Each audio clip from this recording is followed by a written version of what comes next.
है friends, welcome back. इस video के अंदर सन टीवी नेटवर्क के करंट चार्ट पैटर्न और फाइनेंशियल्स के बारे में डिटेल में समझने वाले हैं कि स्विंग ट्रेडिंग और लॉन्ग टर्म के लिए खरीदना चाहिए, बेचना चाहिए या होल्ड करना चाहिए। फ्री में डीमैट अकाउंट ओपन करना चाहते हैं, लिंक नीचे डिस्क्रिप्शन पे है। साथ पाइए इस चैनल की तरफ से 50 रुपीज तक का स्टॉक बिल्कुल फ्री। तो चलिए सीखते हैं एक साथ। जैसे कि आप स्क्रीन पे देख पा रहे हैं, सन टीवी का ये वनडे का चार्ट है। वनडे के चार्ट में ये लॉन्ग टर्म से एक बुल ट्रेंड के अंदर था, उसके बाद लगातार ये एक बेयर वेज के थ्रू नीचे आने की कोशिश किया है, जिसके अंदर टू लेग का फॉर्मेशन यहाँ पे हुआ है। फिर ये थोड़ा सा ऊपर जाने की कोशिश किया है बेयर फ्लैग के थ्रू, उसके बाद यहाँ पे भी एक वेज के थ्रू नीचे आने की कोशिश किया है और यहाँ पे डबल बॉटम क्रिएट करने के बाद वेज टॉप को ये टच करके करेंटली यहाँ पे कंसोलिडेट कर रहा है। आज ही के दिन अगर आप देखें तो मोर देन 5% के आसपास इसने मूव लिया है। तो यहाँ पे अगर आपके पास स्विंग ट्रेडिंग पोजीशन है तो आपको क्या करना चाहिए?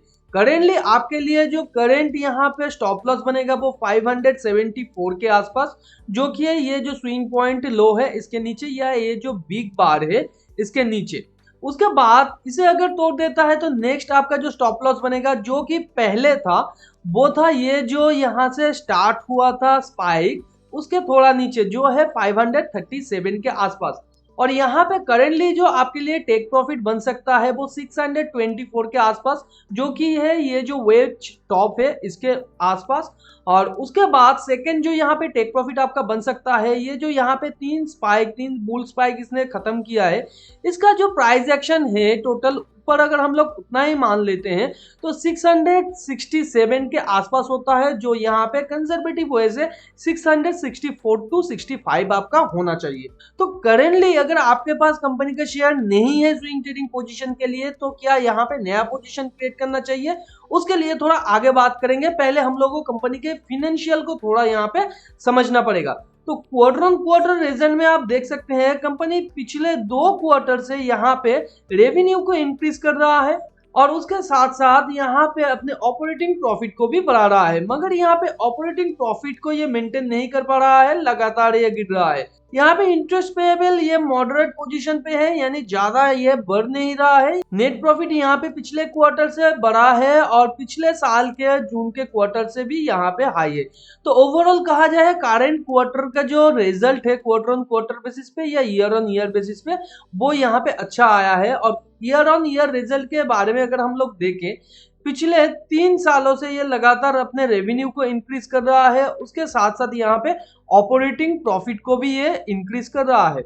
मगर यहाँ पे दिक्कत कहाँ आ रहा है, यहाँ पे जो ऑपरेटिंग प्रॉफिट मार्जिन है वो लगातार यहाँ पे गिरता जा रहा है। पिछले 5 सालों से ये लगातार गिर रहा है, मगर यहाँ पे इंटरेस्ट पेएबल जो है वो ज्यादा नहीं है और net profit year on year basis पे बढ़ रहा है।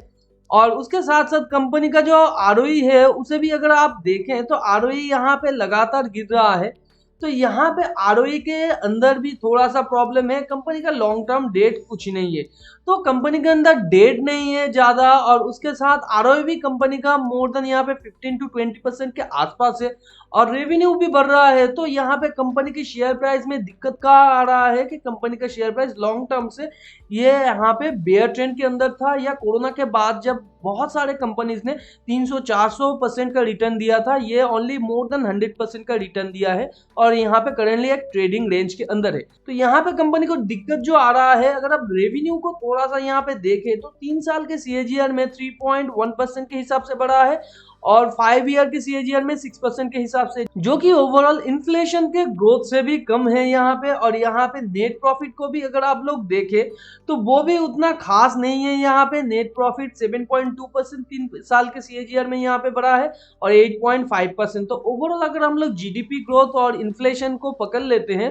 तो वो इससे भी कम है। तो इस ग्रोथ के साथ यहाँ पे शेयर प्राइस के अंदर इंक्रीमेंट ज्यादा देखा नहीं जाता है जनरली। तो अगर आप एक लॉन्ग टर्म इन्वेस्टर हैं जो डिविडेंड को प्रेफर करते हैं तो इस कंपनी को चेकआउट कर सकते हैं। इसके अंदर कितना डिविडेंड वगैरह दिया जा रहा है चेकआउट करके आप फर्दर इसके अंदर पोजीशन ले सकते हैं। और अगर आप एक ग्रोथ इन्वेस्टर है मेरी तरह, तो यहाँ पे कंपनी का जो रेवेन्यू ग्रोथ है वो अच्छा नहीं है, कंपनी को इसे सुधारना चाहिए। अगर ये सुधारता है तो आने वाले टाइम पे प्राइस एप्रिसिएशन अच्छे तरीके से होगा और भी ग्रोथ इन्वेस्टर इसके अंदर पोजीशन लेने की कोशिश करेगा। करेंटली कंपनी के शेयर अगर आपके पास है, मैंने दोनों ही ऑप्शन आपको बता दिया है। अगर आप एक वैल्यू इन्वेस्टर है तो आप आपको यहाँ पे कंपनी के अंदर इन्वेस्टेड रहना चाहिए। और अगर आप एक ग्रोथ इन्वेस्टर है तो सिंपली किसी और दूसरे ग्रोइंग कंपनी के अंदर अपना पैसा को आप शिफ्ट कीजिए। अगर आप यहाँ पे नया स्विंग ट्रेडिंग पोजीशन बनाने की सोच रहे हैं तो नया स्विंग ट्रेडिंग पोजीशन तब आएगा जब यहाँ से थोड़ा सा ये कंसोलिडेट करके फिर ऊपर जाने की कोशिश करेगा डबल बॉटम के साथ, क्योंकि यहाँ पे देख सकते हैं ये 3 स्पाइक के साथ नीचे आया है एक बेयर वेज के साथ, और ये बाहर से ये फर्स्ट टाइम ब्रेकआउट करने की कोशिश किया है जो जनरली सक्सेसफुल नहीं होता है। अगर ये और एक दो बार भी क्रिएट करता है और ऊपर तक जाता है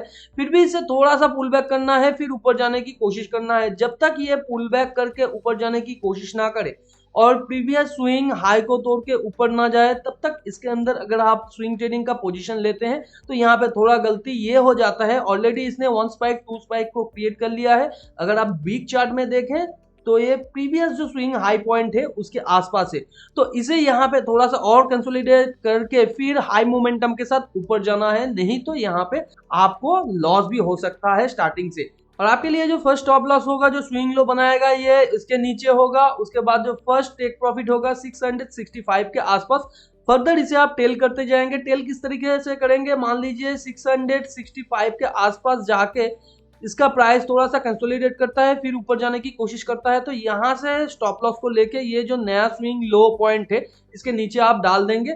665 के आसपास आप 50 to 60% आपके पोजीशन का आप क्लोज कर सकते हैं प्रॉफिट में। उसके बाद आप इस तरीके से टेल करते जाएंगे तो आपका स्टॉप लॉस छोटा हो जाएगा और प्रॉफिट बहुत बड़ा होने का चांस बढ़ जाएगा। तो अगर आप फंडामेंटल एनालिसिस को सीखना चाहते हैं, जानना चाहते हैं एक कंपनी के एनुअल रिपोर्ट से कैसे फाइनेंशियल डेटा को निकाल के सही तरीके से पढ़ा और इंटरप्रेट किया जाता है, या ऑनलाइन पोर्टल जैसे मनी कंट्रोल से कैसे आप एक कंपनी के डेटा को निकाल के सही तरीके से पढ़ के इंटरप्रेट कर सकते हैं, तो सारा का सारा वीडियोस चैनल के प्लेलिस्ट के अंदर अवेलेबल है और इस वीडियो के डिस्क्रिप्शन पर भी मैक्सिमम प्लेलिस्ट का लिंक आपको मिल जाएगा। तो टेलीग्राम चैनल को भी ज्वाइन करके रखिए, क्योंकि उसके अंदर मैंने एक एक्सेल शीट शेयर किया है जहां पे चार्ट एनालिसिस के साथ आप लोगों को समझाया है कहां पे एंट्री एग्जिट और टेक प्रॉफिट लेना है। बहुत सारा स्विंग ट्रेडिंग का अपॉर्चुनिटी अभी भी मौजूद है, लिंक नीचे डिस्क्रिप्शन पे है, आप जाके ज्वाइन करके वो एक्सेल शीट को एक्सेस कर सकते हैं। मिलते हैं अगले वीडियो पर, तब तक के लिए अपना बहुत ज्यादा ध्यान रखिए। Thanks for watching and happy investing.